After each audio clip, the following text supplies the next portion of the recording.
Hi there. I just wanted to pop in to actually take a few questions from you. So this is what I'm going to do. I would like you to write your questions in the comments. Please make them interesting because Abby behind the scenes is going to choose the most interesting ones to read out to me. And they can be about anything. They can be about the other side. It can be about spirit. It can be about healing and health and energy and esoteric or like anything. So Abby's going to find the most interesting questions and she's going to be reading the comments and she's going to tell me as soon as she sees one that's interesting. So give me a shout, Abby, when you find something. Okay. We are waiting where people are saying hi. I see Robin Mariani saying hi. Hi, Robin. Hi, Robin. Should I show them the little gift I received? Oh yeah, that's actually a great question. Yeah, well, we're waiting for some questions to come in. Okay, so this was from energy mindfulness. Energy mindfulness. Thank you, energy mindfulness. So I loved it. So I haven't started using it yet. So it is a sage spray, which I love sage sprays. I spray my home with sage a lot, and 2 soy candles. And so I just wanted to give them a shout out to say thank you for sending me the gift. We're going to tag you. So the packaging is beautiful. It smells amazing. And I am going to use it. It really smells amazing. I can't wait to use it. I haven't unpacked them yet, but I just wanted to give them a shout out and to thank them for this lovely gift, which I can't wait to start using. Oh my gosh. So now the questions are pouring in. I'm like, oh gosh. Okay. So one I saw, which I think is just very interesting because the phrasing is very interesting. Someone says, why do we have to be broken to be whole? What do you think about that? Okay, so I don't think you have to be broken to be whole. I think that our society, our culture, whatever we want to call it, the paradigm we're in, conditions us to feel broken all the time. And so something that I have actually said really often, the problem is not that you need fixing. The problem is that you believe you need to be fixed. And that is what I like to heal in people. I want to heal the mindset where you believe that you are broken, where you believe that you constantly need to be worked on. That's what we have to overcome. So you are not broken. And believing you're broken is actually part of the problem.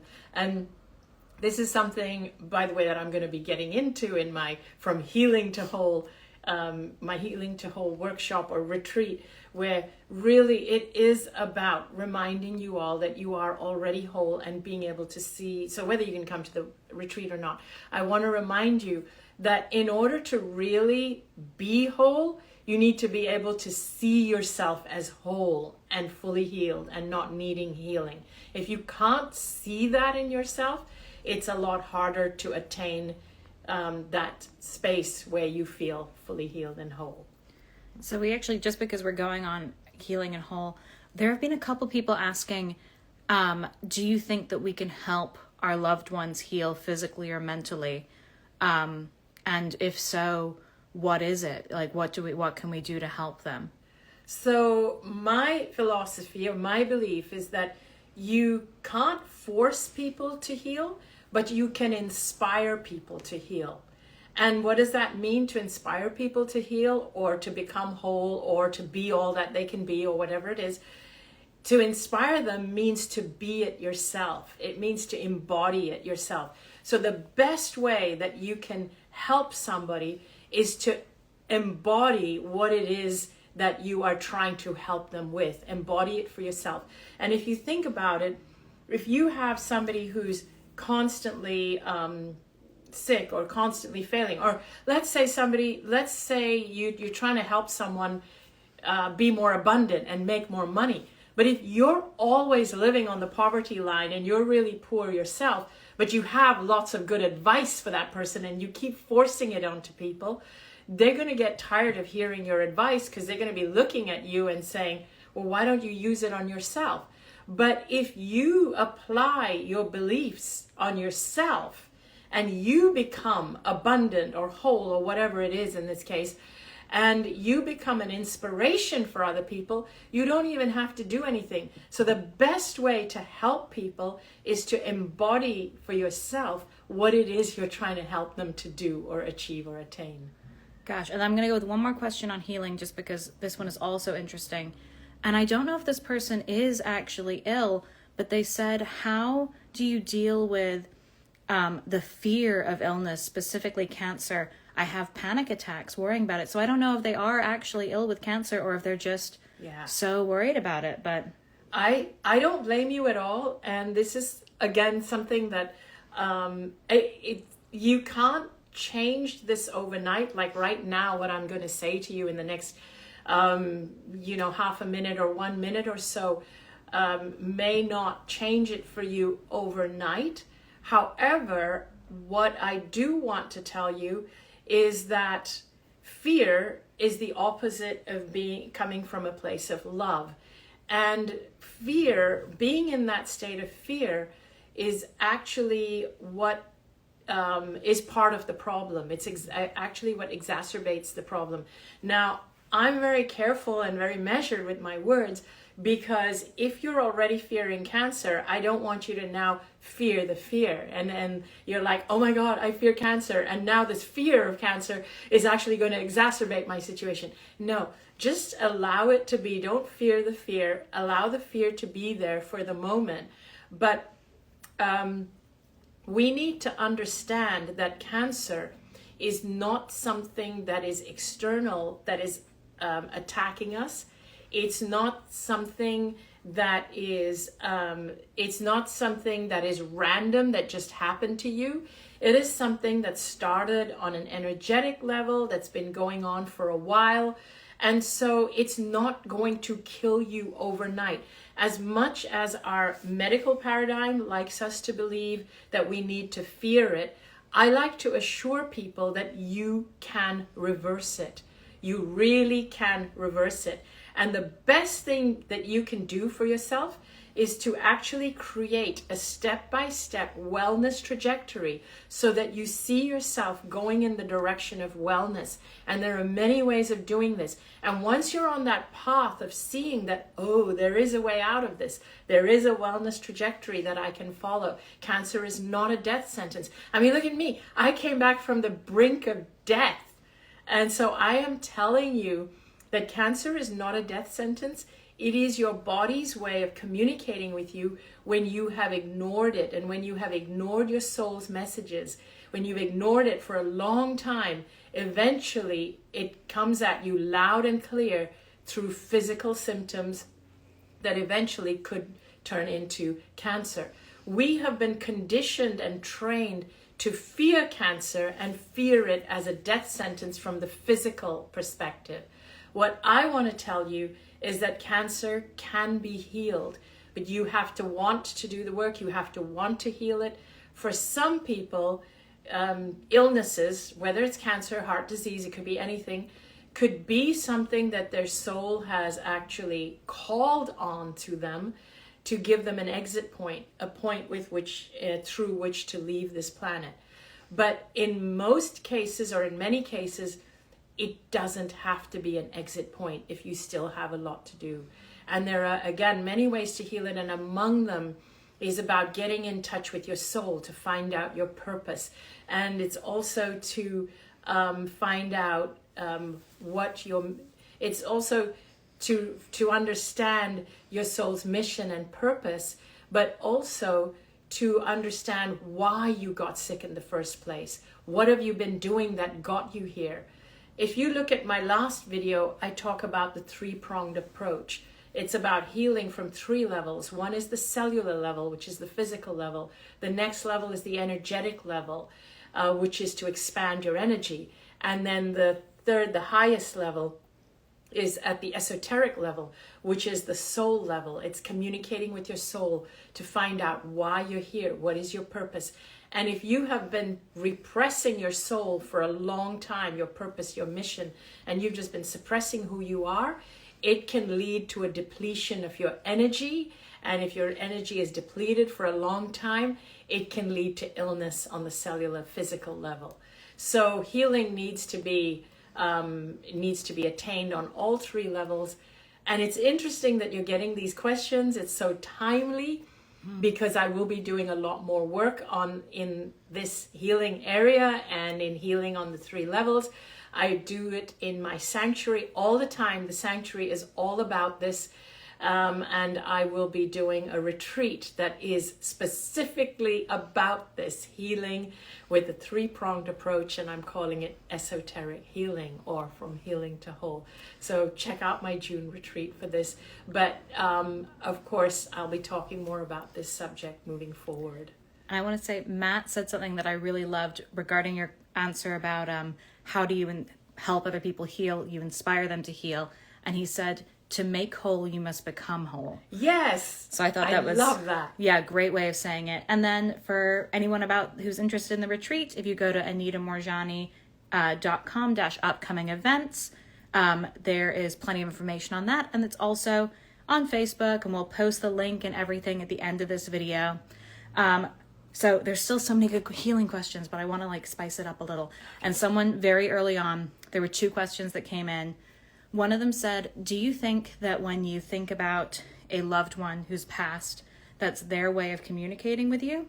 And then someone else said that they just lost a family member on Easter Sunday, and they were wondering, is it too soon to start communicating with them?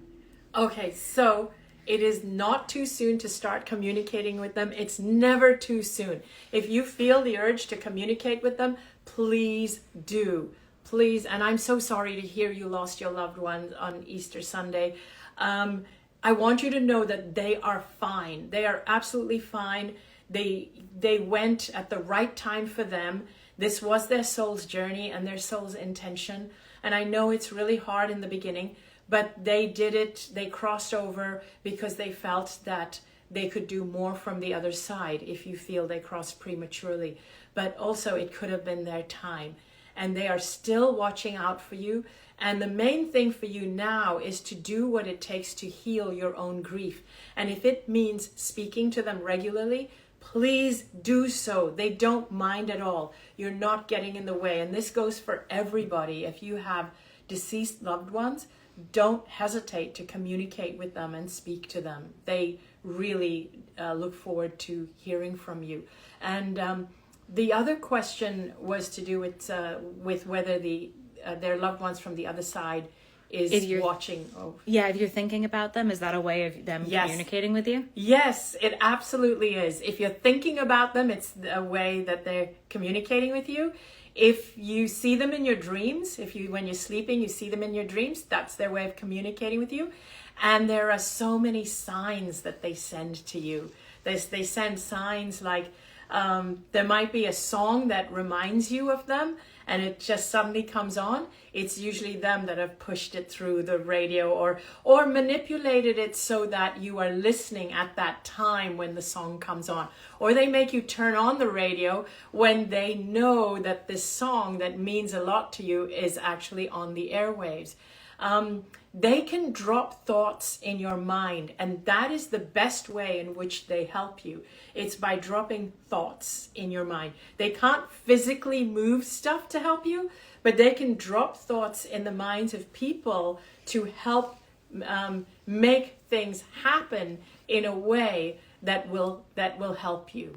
And they do that all the time. I've had that happen to me so many times when people show up at the right time when I need something or I want something, and somehow they've been put in my path and they've been led or guided to me, and I know it's because our loved ones, their loved ones, and my loved ones have been communicating with each other and making it happen. I know that's what happened with Wayne Dyer when he discovered my story, but it has happened with me all along my path in so many ways, in small ways and in big ways. So that's such a great question. And then just because this always comes up too, what about deceased pets? If you're thinking about them, is that their way of saying hi? Yes, your pets don't leave you either. So it's not just people, it's not just humans, but it's our deceased pets as well. They're looking out for us too, and they never forget all the good that we did and how we took care of them, and especially when they were sick. it always warms my heart when I talk about pets because my Cosmo, I still feel him till today. I've not got another pet since then, and I think no animal has adopted me since then because my lifestyle just hasn't allowed it, and to me, it just doesn't feel right to have to care for an animal when I can't be here and I can't be present all the time. But I do know that they are with you; they never leave you. Yay. Thank God. I needed to hear that one too. Yeah, see? I know Abby has 1 dog and 2 cats. Oh my God, it's a and zoo. And she's about to have a baby. Yeah, it's a zoo for sure. Yeah. Okay, now a lot of people are actually asking about reincarnation and parallel lives. So I'm trying to figure out a way to sum this up. But I'm going to say the soul's journey and like, what do we take with us from the other side? Do parallel lives exist? Do we take knowledge from this life into our next life and so forth, backwards and forwards? So the soul encompasses all our lives. And when I was not in my body and I was purely soul, purely essence, I could see all my lives. And I know this is confusing to understand because when you focus on any one particular physical life, you are expressing through that physical life. But when you are not in your physical body and you're out of your body, you can actually, I felt to me as though I was actually aware of multiple lives. Perhaps it wasn't all my lives, it wasn't all the lives that my soul had lived, but I was aware of multiple lives that pertained to this current one where I was dying of cancer and had to kind of make a choice as to whether to come back or not come back. And so I was given glimpses of multiple lives. So the best way that I can explain it is, I like to use metaphors. I use tapestries and warehouses and all kinds of metaphors like that. So for this one, I would use the metaphor of a building. So let's say you have a building with multiple stories. So let's say you have 7 stories and an elevator, and maybe every story has an apartment, but the main thing is it's 7 stories. Now imagine that you are in one of the stories, and when you are in one of the stories, whether it's the 5th or the 6th or the 3rd, you're only in one of the stories, one of the floors at a time. And you can travel through that floor back and forth, but you're only in one floor. Then let's say you take the elevator and you go to another floor. So let's say each of those floors represents one lifetime and the building is one soul. So these are the lifetimes contained in the building. So these are the lifetimes that the soul has lived. And you can only have your awareness in one lifetime at a time until you leave the building. When you leave the building, that's the metaphor for being outside of your body, you can look at the building and you can see all 7 stories all at once. And it all pertains to that building. So that's the best way that I can think of to explain it. That when you are outside of physical awareness, outside of physical existence, you're not in any physical body at this time, you can actually view like a God's eye view of all the lifetimes that you have lived, or at least all the lifetimes that you need to be aware of right now to affect what is going on right now in the lifetime that you need to make a decision as to whether to go back or not. Now, if I chose not to go back into this physical, come back into this life, into this physical body, and I stayed on the other side, I probably would have become aware of even more lifetimes and the entire range of lifetimes, the entire spectrum of lifetimes that my soul had ever lived. So that's kind of how I like to explain it, because when I was viewing these lifetimes, it wasn't like they were sequential, although I could probably frame them as, oh, this looked like it happened before this one.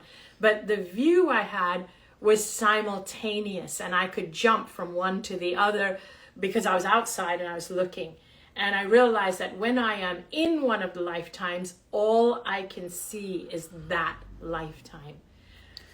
And then for anyone, just because there's a lot more people asking about reincarnation, you do go into that in Dying to Be Me, Anita's first book. And is there a chapter on it in What If This Is Heaven on reincarnation? I can't remember. Oh, I think I touch on it a little bit. But Dying to Be Me is the... Dying to Be Me is the one that has the most about it. Yep. So everyone who wants to find out more about reincarnation, Dying to Be Me. And then you will actually be going into the soul's journey and kind of what happens when you die in the cruise, right? Oh yeah, the cruise. That's I am so excited to be out in the ocean again. You guys know how much I love the ocean.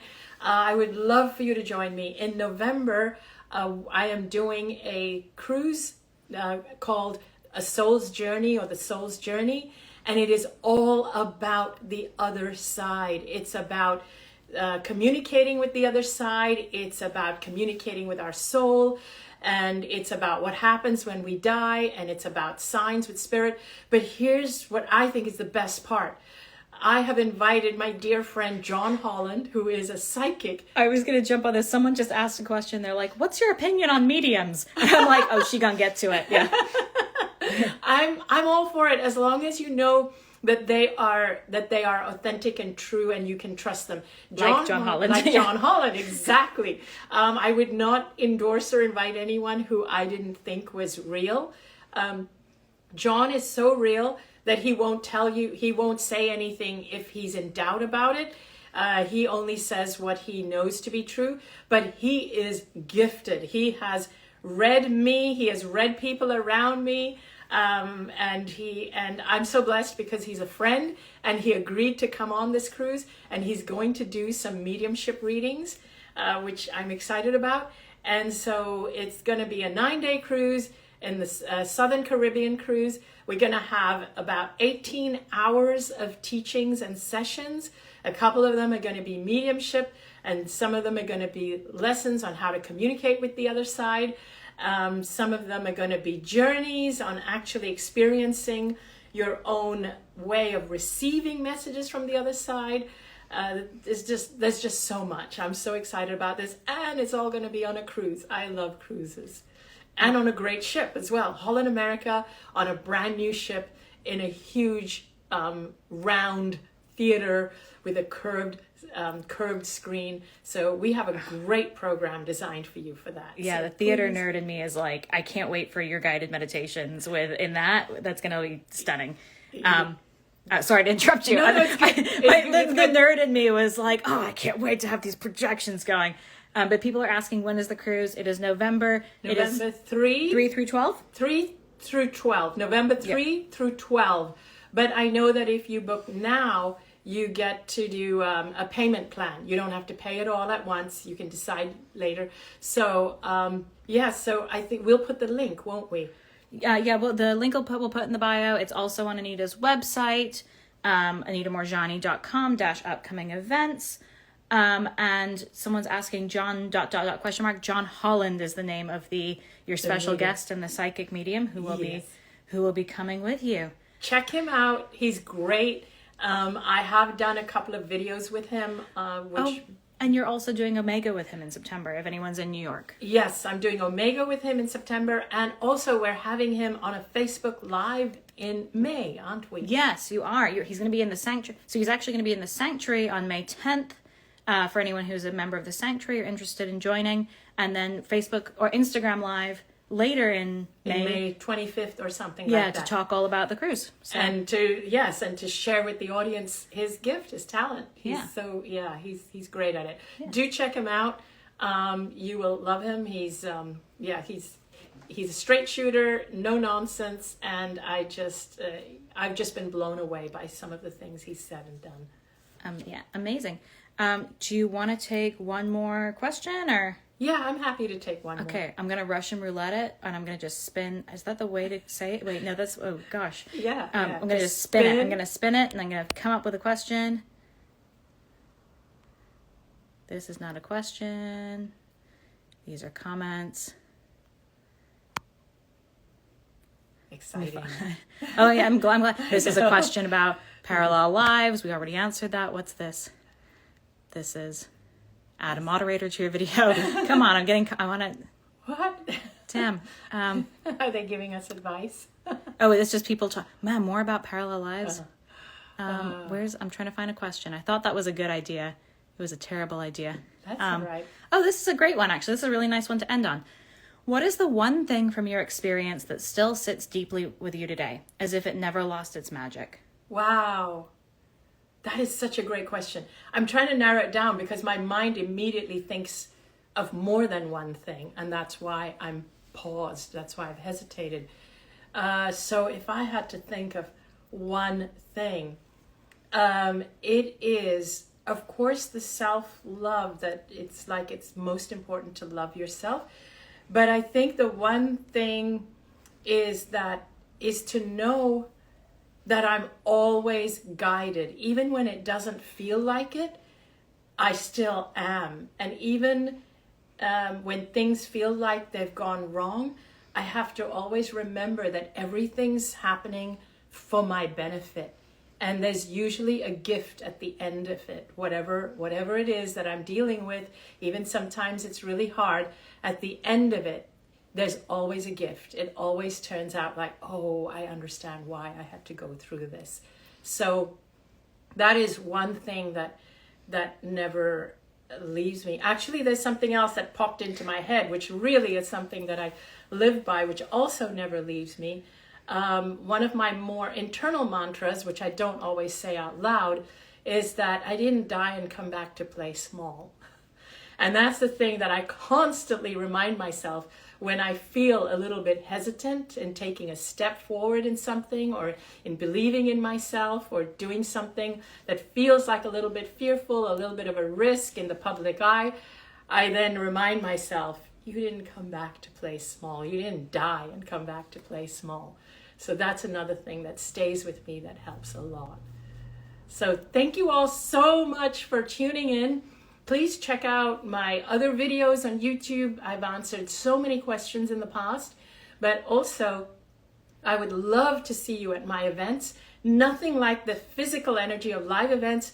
I just missed events so much during the 3 years that we were all locked down and couldn't travel, that I am going at it with a vengeance now. I have so much new content that's bottled up and just raring to share with you. So I hope to see you at an event. Failing that, then on my online sanctuary, or both in my online sanctuary and the events. And also failing that, on social media and YouTube. Thank you all so much. Love you guys. See you all very soon. Bye.